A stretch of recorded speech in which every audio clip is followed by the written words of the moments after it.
Welcome to JD and the Brain, the praxis of business where leadership theory meets operational design. I'm Dr. T. Wiles Fowler alongside my co host JD Cecilia as we celebrate Armed Forces Day and honor the 250th anniversary of America's Armed Forces. Today's episode is especially meaningful to us. Our guest is Major General Allan Day, United States Air Force retired former director of operations for the Defense Logistics Agency, where he helped lead mission execution for over 28,000 personnel and oversaw operational support connected to a 41 billion defense working capital fund.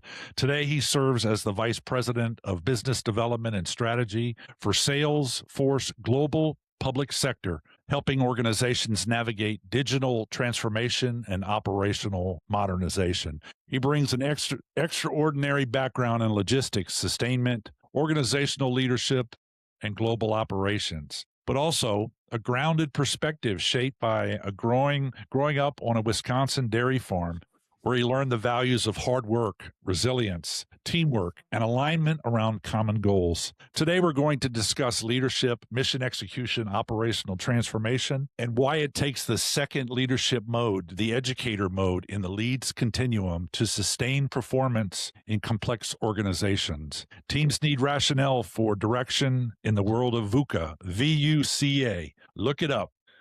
I'm going to turn it over now to my co-host, JD. What are your thoughts on the 250th anniversary? And JD then will be leading the conversation with Major General Day. Thank you very much, Tim. Pleasure to be here. One of the things, as I reflect on our 250th anniversary, is we're not a very old country. If you take a look at those around us, there's countries that have been around for centuries longer before we have. But what's remarkable about our country is the progress that we've made in such a short period of time. I think it's just amazing. And part of the reason is our people are so innovative. They aren't satisfied with the status quo. They're always looking for ways to improve. And so you take a look at, for example, my grandfather. He was born in 1907, and he died after 98 years. So he lived a nice full life, healthy most of his life. And look at what he went through as far as the changes. When he started farming in the early 1900s, he worked behind a horse. So he was plowing fields and moving equipment and everything, usually horse-drawn. In his lifetime, he went from working from behind a horse to a man on the moon. I mean, that's an incredible lifetime to experience change and innovation. No other country can boast of that sort of progress. It's just never happened to anybody else. So anyway, I'm just extremely proud to be an American, proud of our country. We're not perfect. Everybody knows that. Well, I think you're going to be surprised. It's going to be awesome. Let's see. I'll turn my camera. Hey, see? There you go. Works. I just want. All right. Well, first of all, pleasure having you, and it's going to be an honor to listen to some of your comments and observations. The first question we have for you is really about the transition.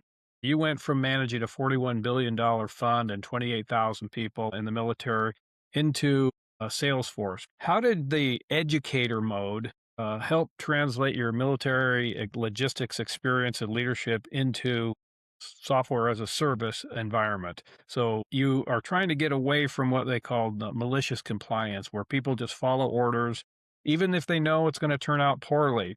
So what are your observations and lessons learned in that area? Yeah. So, well, there's a few things I learned, of course. If you order a massive multi-billion-dollar enterprise to innovate, you don't get transformation, you get compliance. So basically, they'll do whatever the general's telling them to do, and they won't really think of it. They narrow their focus. They don't widen their focus. Like if you don't bring them in and kind of give them the context for what you're trying to do, they're going to be going, what did he say? Okay, let me do that, right? And so it's really hard to get innovation by order, direct order. So when I kind of moved out into the tech space, I had to realize that I can't tell anybody to do anything. I'm an individual contributor in this organization, so I'm not telling anybody to do anything.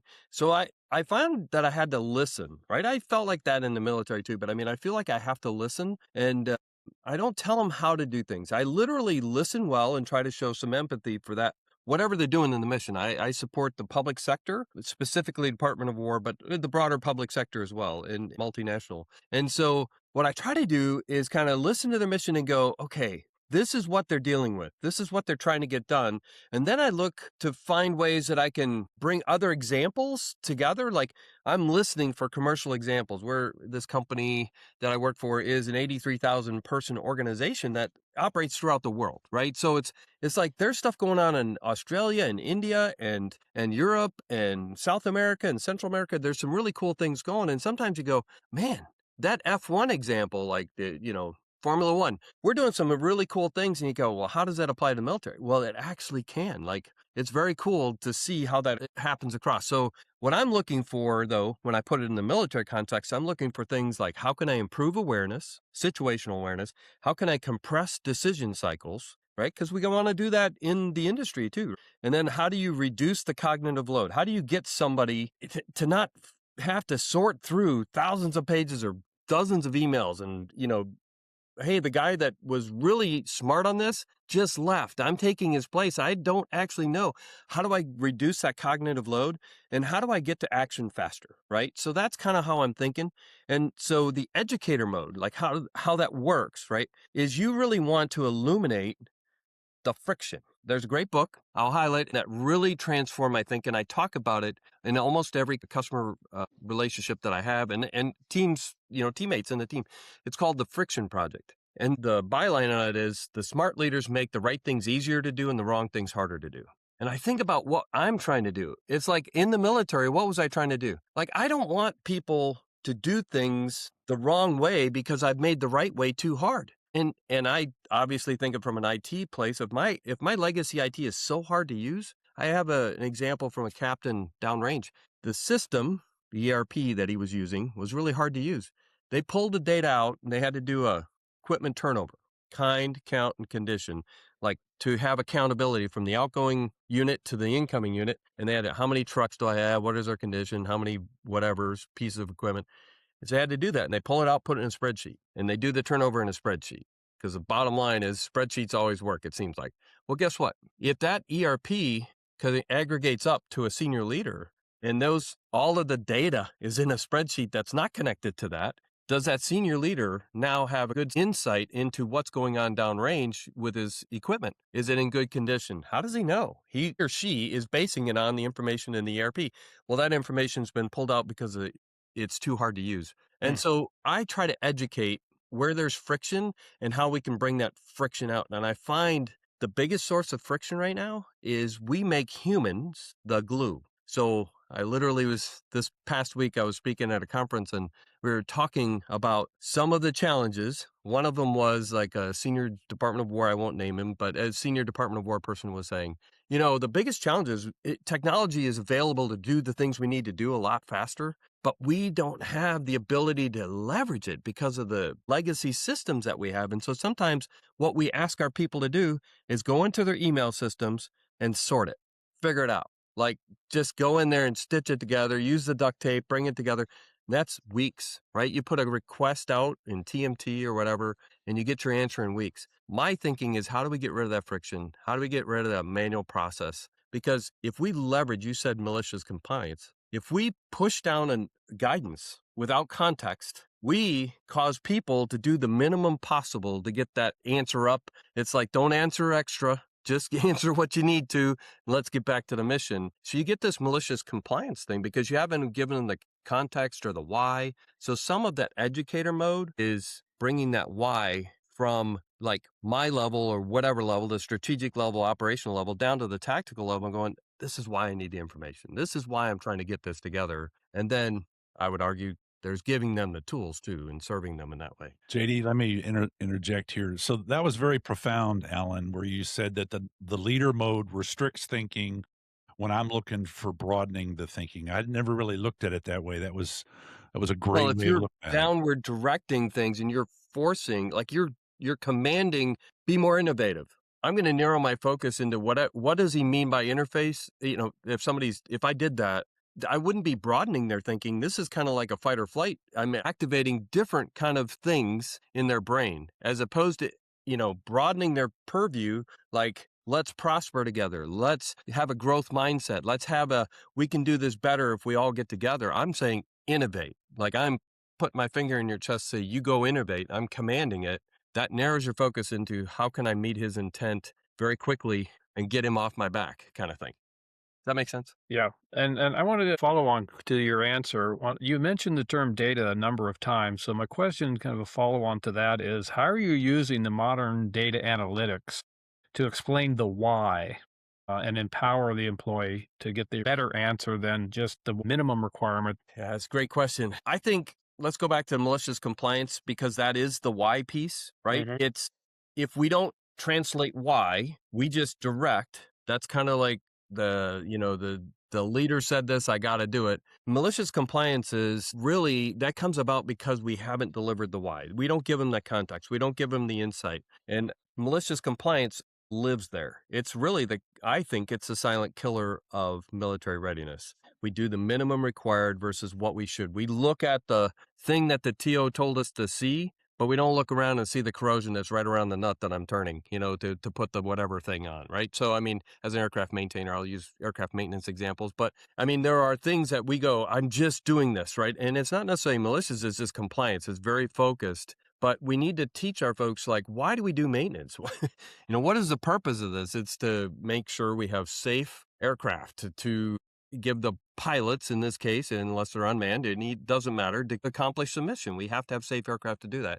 So we've got to give them the why. How does data do that? It comes down to the main problem, right?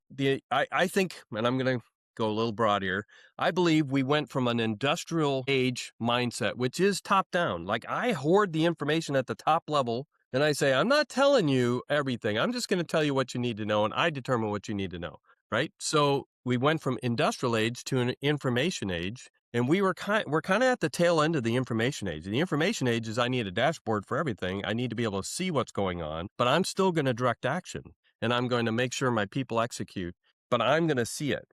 And we're moving into what I would call the agentic age, which is where AI capabilities can actually take the action for us on behalf of us. What does all of that ride on? It rides on a data foundation. If I have a soda straw's view, we call them stovepipes, or, if I see the data that I have access to, it's not all the data. Let's say as a J3 at DLA, I had access to a lot of data about stuff, like where it was, how well are we supporting the Army, how well are we supporting the Air Force, those kinds of answers I could answer with my data access. But if I want to know about the money that it took to do that support, I would need to get a J8, a money person's view. And if I wanted to know about the contracts, well, that was J7. If I wanted to know about the IT involved, that was a J6. So for me to get a full picture, I had to call a meeting. To me, the data foundation is if I can answer those questions, a comprehensive answer, because I've got the 360-degree view of the information, I can put a dot on the problem and I can see the money, people, and IT implications of answering that question. Does that make sense? And when you get that full view of the data, I now can see context better. Now I can see where a decision maker, even if I'm at a lower level, I can start to understand the decision analytics that the senior leader might be having. They go, man, how do I make this the right decision? I was always impressed by the Marines. They gave their Marines, I would go out to Marine bases as one of my roles in DLA aviation. I go out to Marine bases and we do kind of a senior leader interaction there. We had Navy and Marine generals and admirals and myself. We go out to these bases and we would look at them and kind of talk about some innovations that are going on. But when we went to Marine bases, they also knew the cost of everything. So like when they were repairing something, they had the cost. They were given the access to the cost of every part that they were putting on. And they were kind of given budgets and insights into that. And those Marines talked differently. Because now they said, this is the cost of doing business. My airmen I don't know that they got the cost because that was somebody else's job, right? Some people might have had it, but the folks that were changing the stuff on the airplane, they didn't know. And it doesn't change the right thing to do, but it gives you context into how decisions are being made. So I would just say, I think we need to give context and the truth and share that down to the tactical level because they need to have the insight. They understand the why at the tactical level. They start eradicating malicious compliance because now they know what's being asked and why. So that answer leads into my next one, which is basically having more access to more different individual staff sections to get a more complete answer. Ken Blanchard famously said, "None of us is as smart as all of us." So, in your perspective, in your experience, what are government agencies doing right now that to try to bring about the all of us perspective? Well, first of all, I would say this: Ken Blanchard had it right. I believe all of us is better than just one of us. But I think we need to get beyond our mental model. So this is a mental model conversation, I believe. At least I'm putting it in that context because all of us have different experiences. One of us has one set of experiences, and we have built a mental model about what the art of the possible is. And so, in all of us perspective, I think still comes back to data because literally all of us may be a small team. And we may not have collectively in a small team seen enough to really understand the threats that are coming at us so fast. If you think about kind of how we all grew up, probably you understand we were in an organization with a culture and a mindset and a set of experiences that we were going through at that time. But we didn't know what other people were going through, and we didn't have those experiences. So what we thought was the art of the possible and the best in the business, it's really hard to compare laterally because we never got the commercial context, right? Does the commercial context, do they do aircraft maintenance? You bet they do. Do they do kind of depot level, take it apart and put it back together? Differently, yes, but they do it, right? They don't fly stuff that's 70 years old generally, but I mean, they do care for things that are old. They have the geriatric airplanes. I'm using airplane examples. You could use ships, etc. But the bottom line is the commercial market, we don't ever get that context. And I would just say by bringing in data and perspectives from different areas, you cannot live long enough probably to have all the experiences you have to have personally or even in your small team, but we can bring in that data and that perspective. And I think the collective intelligence needs to be able to give you and I'm going to say 360-degree view, because I think sometimes we think we know everything. And unfortunately, the more senior you go, you feel like I've been around for 30 years, so I must know pretty much everything. And then you start realizing that, hey, I need to listen more than I speak. I need to gather more than I give, and I need to understand the big picture context better, right? If as a leader to be able to give information that is useful and to serve my people. One thing I got to add, it's ontology. I got to use a big word because I'm talking to Dr. Fowler. And so I learned this word too. It was called ontology. But this is a problem that we need to get beyond for us to share widely. So like, let's say I want to share, as DLA Aviation, I supported all of the different depots, right? So Navy, Army, Marine Corps, and Air Force. Basically, all the depots were kind of doing similar stuff, but we had a different language, we had different cultures, and we had different frameworks to pin our efforts on. And so now if we were going to share data across to try to get kind of a full view of how the best in the business are doing this, even within our services, we'd have to have kind of a common ontology to share with that. And that becomes hard. And I think that is some of what we've got to work our way through with that data foundation to be able to share well. We need to be able to understand the context well, and we need to be able to have a framework that we can put that on. And that's how we get to better decisions faster, I think, overall. Well, guys, I can tell you, General Day modeled that none of us is as smart as all of us because back in 2019, they said to me, "Hey, Tim, walk down to the J3. They want you to lead a retreat on objectives and key results." Remember that, sir? Yes, I do. OKRs. Yes. OKRs. And he invited every GS-14, every GS-15, every SES around the world for a 3-day, 72-hour barrage of OKRs. And all I remember is there were lots of chairs I moved that room. Yep. But it was an alignment session where we got consistency of language and consistency of metrics. And I think DLA benefited from that 3-day session. What are your memories of that time, sir? Well, number one, OKRs wasn't a thing. I mean, it was a thing because I just read this book on OKRs and I felt like it was so good. It was like, how do we focus on less than everything? And if you remember, sometimes leadership pushes you everything. You got to focus on everything. But we needed to have a few things that we really wanted to get done.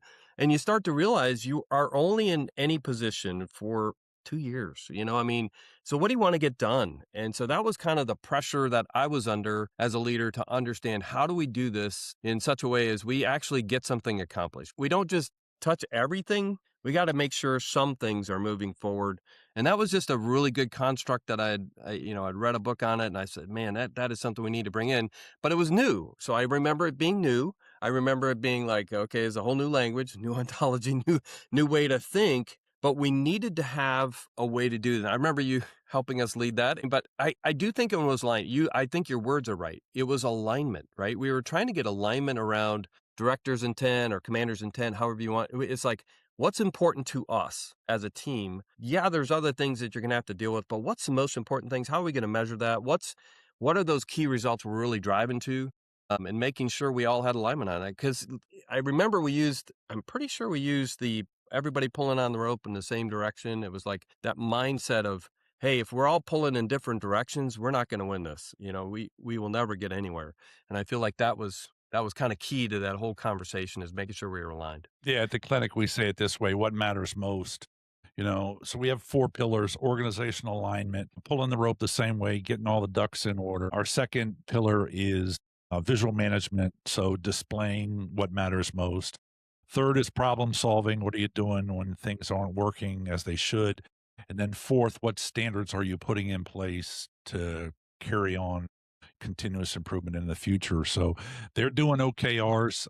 We're in our 5th year there, and we are much better off than when we first started. So it definitely is working. So back to you, JD. Oh, that's fantastic. Yeah, so it's interesting. Tim brings up his experience with DLA. A few years before you arrived there, sir, I did at the commander's request, I did a project selection workshop with DLA. So we went from alignment to prioritization. So once we had that workshop, we said, here's the 30 things that we want to get done. Here's the 10 that we're resourced to do. So let's work on the top 10. When one of those is completed, we'll move number 11 up, etc. Again, he called in all the SESs, primary staff, the GOFO, the whole 9 yards were there. It was a full day session.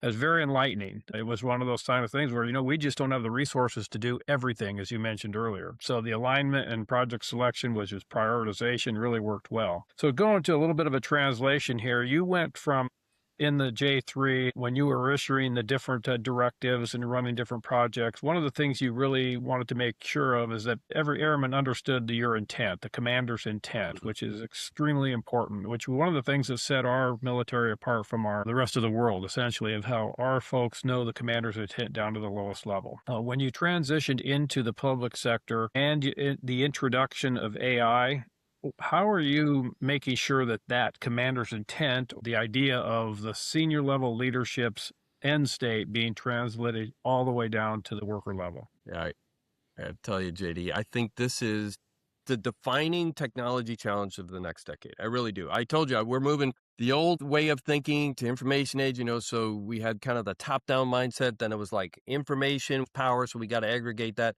But now it's moving into this autonomous age. I mean, I rode in a autonomous taxi in San Francisco. It was amazing. It was like there was nobody steering that vehicle except, it was moving Yeah. in and out of traffic. It was fantastic.